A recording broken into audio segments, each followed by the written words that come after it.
saya Renaldo Ibrahim dengan nomor NPM 190316284. Pada hari ini saya akan mempresentasikan hasil penelitian saya yang berjudul Pengaruh Dana Pihak Ketiga, Capital Adequacy Ratio, dan Non-Performing Loan terhadap penyaluran kredit.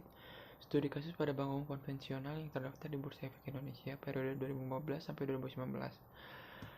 Pertama-tama saya akan menjelaskan tentang latar belakang pada penelitian saya. Dalam suatu negara dibutuhkan suatu lembaga yang membantu meningkatkan perekonomian suatu negara. Salah satu lembaga yang mempunyai peranan penting untuk meningkatkan perekonomian adalah perbankan. Menurut Kasmir pada tahun 2016, pengertian perbankan adalah badan usaha yang menghimpun dana dari masyarakat dalam bentuk simpanan dan menyalurkannya kembali kepada masyarakat dalam bentuk kredit. Menurut Yusuf pada tahun 2014, pengertian kredit adalah kemampuan untuk melaksanakan suatu pembelian atau mengadakan suatu pinjaman dengan suatu janji. Pembayaran akan dilaksanakan pada jangka waktu yang telah disepakati. Kegiatan ini juga bisa disebut dengan penyaluran kredit. Penyaluran kredit menurut Ismail pada tahun 2019 adalah kegiatan penyaluran dana dari pihak bank kepada nasabah, dan nasabah wajib untuk mengembalikan dana pinjaman tersebut sesuai dengan waktu yang telah ditentukan. Penyaluran kredit dilakukan karena fungsi perbankan itu sendiri sebagai fungsi intermediasi, yaitu mempertemukan unit surplus dengan unit defisit. Pihak-pihak yang kelebihan dana, baik perseorangan, badan usaha, yayasan maupun lembaga, atau bisa disebut dengan dana pihak ketiga menurut Ismail pada tahun 2019, adalah dana yang dipercayakan oleh masyarakat kepada bank dalam arti luas, meliputi masyarakat individu maupun badan usaha. Selain kegiatan dalam melaksanakan penyaluran kredit pada masyarakat, bank pun harus menyediakan modal minimum bagi bank yang bertujuan untuk mengatasi adanya kerugian dari kegiatan kredit tersebut, atau bisa disebut dengan Capital Adequacy Ratio. Capital Adequacy Ratio ini menurut Ervani pada tahun 2010 adalah rasio yang memperlihatkan seberapa jauh aktiva bank yang mengandung risiko, baik itu risiko kredit, surat berharga, tagihan, dan lain-lain ikut dibiayai dari bank modal sendiri. Capital Adequacy Ratio ini bertujuan untuk mengukur kecukupan modal yang dimiliki bank untuk menunjang aktiva yang mengandung risiko, misalnya risiko kredit yang diberikan. Meskipun bank memiliki keuntungan yang sangat besar dalam kegiatan utamanya dalam penyaluran kredit, bank juga memiliki risiko yang sangat besar terhadap penyaluran kredit tersebut, atau bisa disebut dengan non-performing loan. Non-performing loan menurut Kasmir pada tahun 2016 adalah kredit yang di dalamnya terdapat hambatan yang disebabkan oleh dua unsur, yaitu dari pihak bank tersebut dan dari pihak nasabah yang sengaja dan atau tidak sengaja dalam kewajibannya tidak melakukan pembayaran. Sehingga semakin tinggi rasio ini, maka akan semakin buruk kualitas kredit bank yang menyebabkan jumlah penyaluran kredit bermasalah semakin besar. Maka berdasarkan uraian latar belakang dapat saya simpulkan bahwa identifikasi masalah terdapat pada penelitian ini sebagai berikut. Yang ke-1, bagaimana perkembangan dana pihak ketiga pada bank umum konvensional yang terdaftar di Bursa Efek Indonesia periode 2015 sampai 2019. Yang kedua, bagaimana perkembangan Capital Adequacy Ratio pada bank umum konvensional yang terdaftar di Bursa Efek Indonesia periode 2015 sampai 2019.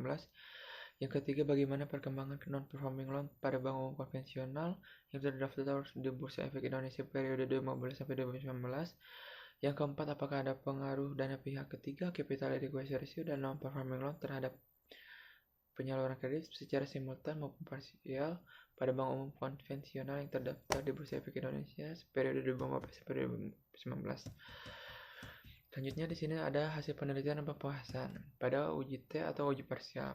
Yang pertama, diketahui nilai signifikan untuk pengaruh dana pihak ketiga terhadap penyaluran kredit sebesar 0,00 lebih kecil dari 0,05, atau nilai T hitung sebesar 25,662 lebih besar dari T tabel sebesar 2,02809, sehingga dapat disimpulkan bahwa dana pihak ketiga berpengaruh positif terhadap penyaluran kredit.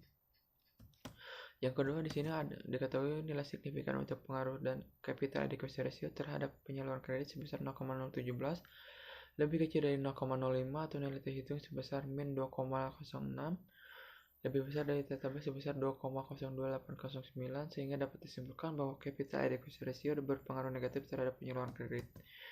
Yang ketiga, di sini ada diketahui nilai signifikan untuk pengaruh non-performing loan terhadap penyaluran kredit sebesar 0,021 lebih kecil daripada 0,05, atau nilai T hitung sebesar min 2,4 lebih besar dari TTB sebesar 2,028009, sehingga dapat disimpulkan bahwa non-performing loan berpengaruh negatif terhadap penyaluran kredit. Selanjutnya di sini ada analisis pembahasan terhadap uji F atau uji simultan. Diketahui bahwa F hitung lebih besar dari F tabel, yaitu sebesar 290,250, lebih besar dari 2,86, dan nilai signifikasinya lebih kecil dari 0,05, yaitu 0,00, sehingga dapat disimpulkan bahwa variabel dana pihak ketiga, capital adequacy ratio, dan non-performing loan berpengaruh signifikan terhadap penyaluran kredit secara simultan. Kesimpulan yang dapat saya ambil di sini adalah dana pihak ketiga berpengaruh positif terhadap penyaluran kredit pada bank umum konvensional yang terdaftar Bursa Efek Indonesia pada 2015 sampai 2019. Yang kedua, capital adequacy ratio berpengaruh negatif terhadap penyaluran kredit pada bank umum konvensional yang terdaftar Bursa Efek Indonesia pada 2015 sampai 2019. Yang ketiga, pada non-performing loan berpengaruh negatif terhadap penyaluran kredit pada bank umum konvensional yang terdaftar Bursa Efek Indonesia periode 2015 sampai 2019. Yang keempat di sini adalah dana pihak ketiga, capital adequacy ratio, dan non-performing loan secara simultan berpengaruh terhadap penyaluran kredit pada bank umum konvensional yang terdaftar Bursa Efek Indonesia periode 2015 sampai 2019. Baik, cukup sekian presentasi dari saya. Mohon maaf apabila ada kesalahan. Wassalamualaikum warahmatullahi wabarakatuh.